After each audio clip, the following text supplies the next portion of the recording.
Okay, hi, it's Steve. Welcome to my channel, and we have a couple of other songs from this concert in 2017 where Angelina was 11 years old. Cry Me a River and I'll Be There. Let's start with Cry Me a River. As you know, I've been trying to do a little bit better job with the quality, overall quality of things. So what we're going to do here is we're going to go here.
hitting all those low notes really good today, as usual. Always hits them good. So yeah, that was another. That it's just that smooth, vibing out kind of music. Just it's beautiful, man. I don't know what to say. She's 11 years old. I mean, it doesn't. That almost doesn't matter. Take her picture out.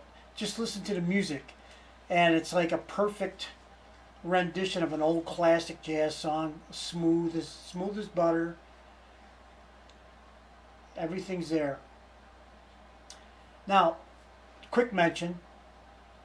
The trombonist, got a little bit of a spotlight moment there. That was my instrument back in high school, was a trombone. And I don't know if it's a funny story or not a funny story. I wanted to play the sax, but we were a dirt poor family. We didn't have anything. And how my mother was able to arrange for me to get a trombone, I don't really know. But if I remember the explanation my mother gave me, she says the music teacher said you could play any instrument you want. You have an acuity for music. And she said, I got a good deal on this trombone. Why don't you try the trombone? So I did. And I played it, I was in the band and stuff like that, part-time. I was more interested in athletics, honestly, but so if it was a choice between playing football and playing my trombone, football won every time, hands down, no question about it. So it's not that I didn't like music or enjoy music, but yeah, I don't know. I don't know about nowadays, but back in my day, if you were in the band, you were kind of like a geek. Only people who couldn't play sports were in the band. I'm just saying.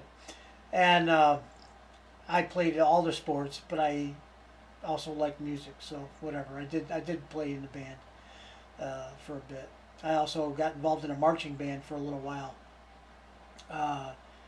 And I also got involved in a something called Civil Air Patrol, and we did some marching, field marching, and stuff like that, and some band, a little bit of band with that too. So that was fun. Even got to play my trombone at a Boy Scout thing one time, I believe. That was also fun. So anyway, just all about me, of course. I mean, I got to tell you something about me. It's not like it's a secret or anything. But that was my instrument. I also did dabble in piano, a little $5 plug-in organ, thing, keyboard. I wrote a song for my mother one year for her birthday, and it was very simple, nothing hard about it. The little piano thing only had, I don't know, 12 keys or something, and I made it work. And of course, my mother was thrilled that I would write her a song and sing it to her. So yeah, that was a special moment for us that we shared together. It was just me and her too. Nobody else was. My recollection is nobody else was listening or around. I don't know how that could have happened with 3 sisters and a brother that are all younger than me, but yeah, it must have found a moment. So on with the show. So we've got "I'll Be There," and of course Michael Jackson making that popular, and Angelina sang it before when she was younger at that. I don't know whether it was a fundraiser or a Nobel thing. I don't remember. No, it wasn't Nobel. Nobel was "It's a Wonderful World" when she was younger. I think it was a fundraiser. Don't remember. Angelina's done a lot of fundraisers. And she had a cold, and she had a raspy voice, and her voice cracked at one point. That was the most perfect crack of a voice I've ever heard. It belonged there. It wasn't a mistake. I think she did it on purpose. And I'm just trying to run cover a little bit. But where it was in the song and how it was, and the audience was completely mesmerized. And then her voice cracked. It was like, that little girl's up there with a cold performing because she said she would. strength of character, determination. Angelina wants to sing for the whole world. Nothing's going to knock her off that path. Nothing. I don't believe it will. And until she has attained that dream, a lot of people are worried about she just turned 18 and her getting into bad things and, you know, being careful and all that. Yeah, well, she's got to be careful. She should have personal protection at all times because it's a crazy world. But as far as drugs, alcohol, misbehaving, all that kind of stuff, I don't think so. Angelina's got a really solid base, man. Her family, solid as a rock. Everything about them is very, it seems like everything is, they operate in a sense of ease. You know, I think they think things out, they plan things out, they have a nice path, they've done so much in Angelina's life when you think about it. But yet everything seems to just flow. Nice and easy.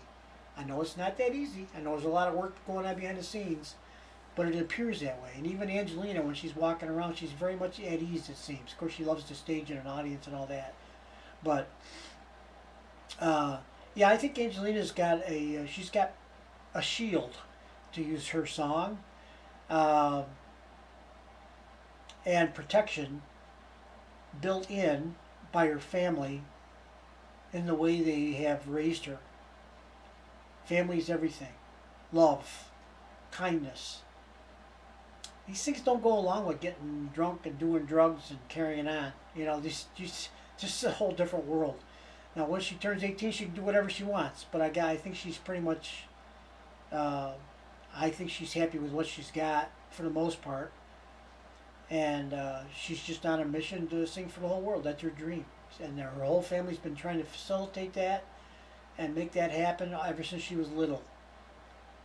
So she's not only got her own dream that she wants to follow, and I'm sure her family just makes her want to follow her dream, but she's also got, you know, I don't know if it would even creep into her thoughts, but you never want to really disappoint your family if you can help it. I know that was always my biggest problem when I was a kid. I got in a lot of mischievous type trouble. It wasn't anything too bad, but it was like, you know, letting my mother down was harder than. I remember one time the cops brought me home. A cop brought me home in a police car when I was about 9, 10, and I really wasn't doing anything wrong. Well, I was doing something stupid. I wasn't doing anything wrong necessarily, and cop brought me home and. Just what every mother wants to see. Her eldest son being brought home in a police car at 9 or 10. I think I couldn't have been any older than that. And bad enough. Actually, the police car ride in my mind was a little bit of an adventure for whatever reason. But the pulling in the driveway and seeing my mother come out on the porch, I don't know what she was thinking, but she could have been anything, you know. And as it turned out, the town cop was he's just trying to help my mother out because she's got 5 kids to raise with no husband, and you know, we're poor, and I'm a handful. So he was just trying to be a nice local town cop and just kind of help out, village cop. He was there for years. And trying to keep me on the straight and narrow, which that particular day I really wasn't doing anything wrong. You know what I was doing? I'd gone down by this local creek, whatever you want to call it, creek, water. It's water, okay? A little stream, and there were a whole bunch of little violets that were growing down there, wild violets. I don't know if you've ever seen them or not. They're not real big. It's pretty colorful. They're nice looking little flowers, and. I had gone down and picked a whole bunch of them. They were on this little embankment going down to where the water was. And I had a whole bunch of them. I had ridden my bicycle down there. It was all, from my house, it was like downhill to go to the creek. Then you had to pedal hard to get back up the hill. It wasn't really a very steep hill. But I'd ridden my bike down there, and we lived on a kind of a country road. It really wasn't terribly busy. You know, it was a rural farm community. and I'd set my bike down kind of like partway. There was a guardrail there, so there was no place for the bike.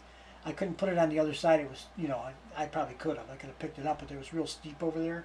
So I just laid my bike down, so it was kind of partway in the road and partway, there was only about a strip of dirt, a couple inches wide to accommodate my bike, and it wouldn't lean up against the guardrail for whatever reason. I don't remember why. So I laid the bike down, and I was laying in the road on my belly, and I was sorting those violets out so they would be a perfect bunch of violets for my mother.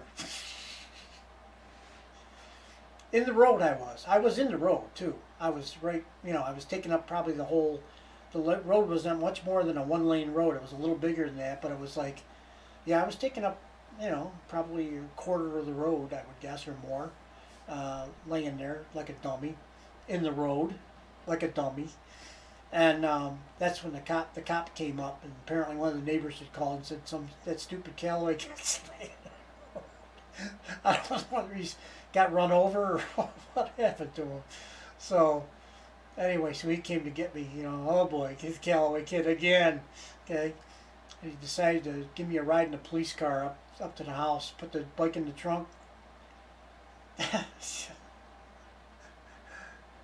And you don't think of these things when you're a kid, but it's like I can imagine my mother sees the police car pull in. Maybe she didn't even see me in the car. I was in the back, And she's thinking, oh no, And it was nothing bad, really, but it was stupid. I was a kid. I've been stupid my whole life, so I do stupid things. Lots of them. So anyway, that was just a moment. In time, my mother and I shared. Remember I told you that I wrote her a birthday song? That was a good moment. This one was not so good. And there's some other ones too, but those are the times my mother and I had sometimes. So, all that talking, and we haven't done I'll Be There yet. And I love that song. I actually do. And then when Angelina sings it, it is the best. Michael Jackson did a pretty good job, but guess who did a better job in my opinion? Angelina Jordan. At any age, any venue, anytime, anywhere, she puts more juice in there. I don't know what the juice is, but she's got it. So let's go ahead and listen. I'll quit yakety-yakking. I know, I always say that, right? But I do stop during the song, because I think it's important that Angelina gets the spotlight. We are ready to go.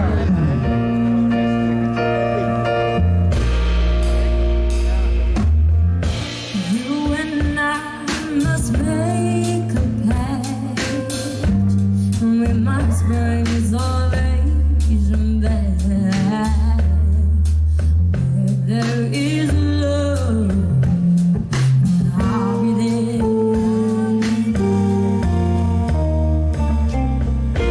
I've reached out my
find someone. I know we better be good to you. 'Cause if he does, I'll be there.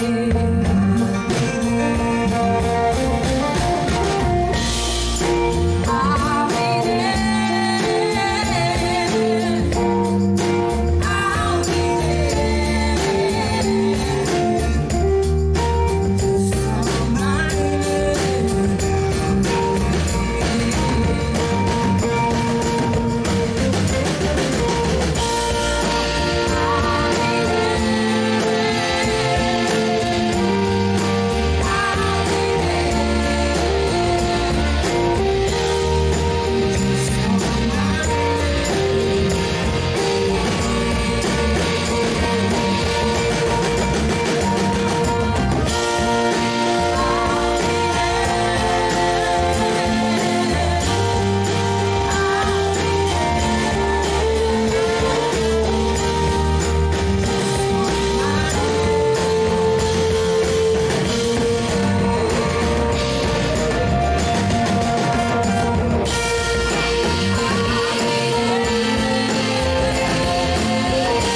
be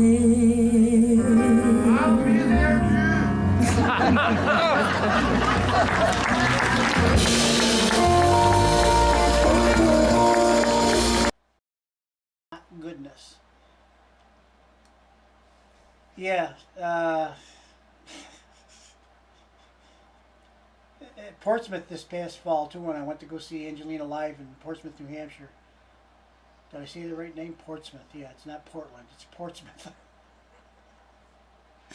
I don't even know where I went. I know why I was there though. Actually, it was a whole dream thing too. I was in a dream state for 2-3 weeks after that, maybe even a month, just floating around on a cloud. Anyway, I just want to finish up my police story that I thought of while I was listening to Angelina sing "I'll Be There."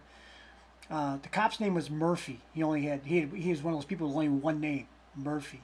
Wasn't Officer Murphy, wasn't Mr. Murphy, it was Murphy. Okay, and he was one of these old village cops that was, he parked his police car in his driveway at home, and I don't think there was a police station.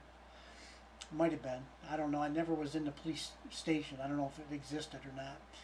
And he was one of these guys that had a big, looked like a pregnant lady, big beer belly, or a big belly. I don't know if it was beer or not, but it was a big belly. And he and I had many conversations over the course of my life, and he tried to help my poor mother keep me in line, which I guess overall they did a pretty good job. I'm not an arch villain. I got in a bunch of mischief kind of trouble, but nothing too serious. Laying in the road, making a bouquet of flowers for my mother was a classic. The things you do when you're a kid. How did we make it this far? Laying in the road. Nowadays, people being on their cell phone and distracted and everything else, and all you hear is ba-dump, ba-dump. What? Something in the road? I think it's a kid. No! So, yeah, there's all that. So Angelina does a fantastic job with these songs, as always. I like the lightheartedness of this concert. They're having fun. They're all having a good time. I just like seeing that. I like watching Angelina have a good time. And some of the concerts are a little bit more serious, if you will, for one reason or another. It might just be the players, whoever's there, the band and all.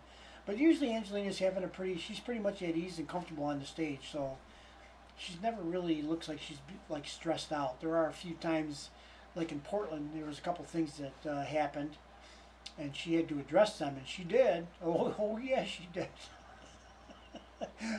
I, I, uh,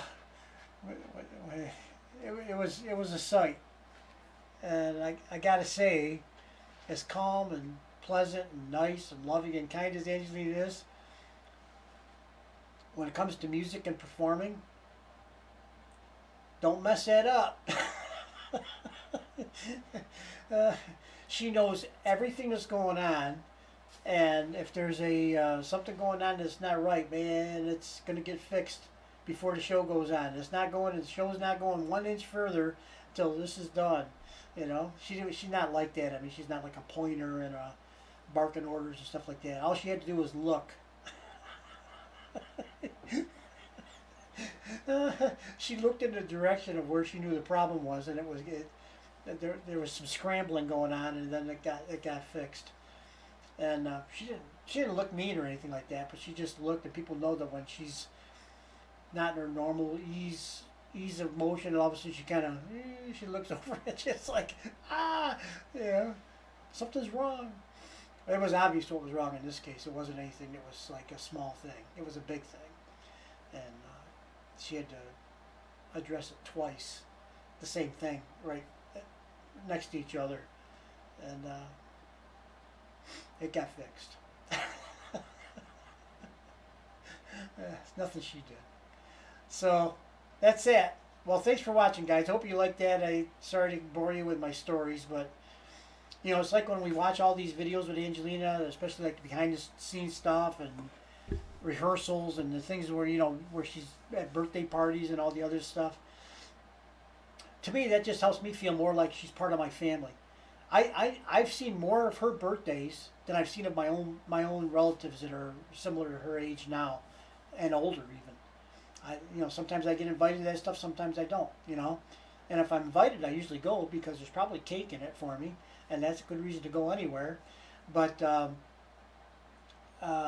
know, you hang out with the family, right? You know, just to see everybody. I haven't seen a lot of them. I got cousins that have kids, and I've never even seen the first batch of kids, let alone the second batch of kids. Never even, I wouldn't know if they walked up to me and tugged down my sleeve and said, "Hey, mister, we're related." I said, "Yeah, okay." By all of us being Homo sapiens, or is there some other closer relationship? I